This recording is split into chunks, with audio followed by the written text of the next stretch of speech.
இந்த சாட்சியா கேளுங்களேன். பல வருஷமா ஹாஸ்பிட்டல்ல கோமா ஸ்டேஜ்ல இருந்த மனுஷன் நடிகர் சுதாகர் அவர்களுக்கு ஆண்டவர் அற்புதம் செஞ்சு சுகமாக்கிய சாட்சி.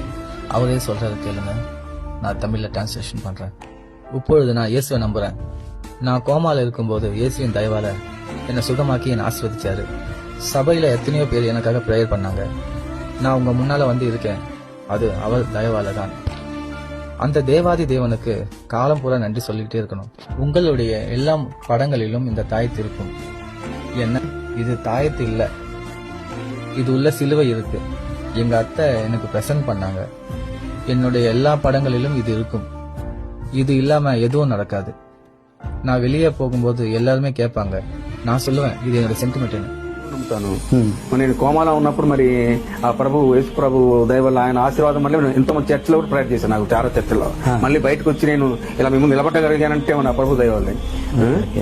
ముఖ్యంగా మరి ఆ దేవదేవుడికి థ్యాంక్స్ చెప్పుకుంటాం, లైఫ్ లాగా చెప్పుకోవాలి. ప్రతి సినిమాలో ఆ మ్యాంగో అది ఉంటుంది సార్. ఏంటి సినిమాలో తాయత్తు కాదు, అది దీనిలో క్రాస్ ఉంటుంది. ఓకే, మా అత్తగారు ప్రజెంట్ చేశారన్నమాట ఇది నాకు. అది దీనిలో క్రాస్ ఉంటుంది, అది ఆమె ప్రజెంట్ చేశారన్నమాట. ఇంకా అప్పట్లో ప్రతి పిక్చర్ కంపల్సరీ కనబడుతుంది. తీయడం జరగదు. పడుతుంటారు షూటింగ్ వెళ్ళినప్పుడు బయటకు వెళ్ళినప్పుడు ఇది ఎప్పుడు ఎలా ఉంటుందంటే క్రాస్ ఉంటుందండి, నాకు సెంటిమెంట్ అని చెప్తా ఉంటాను.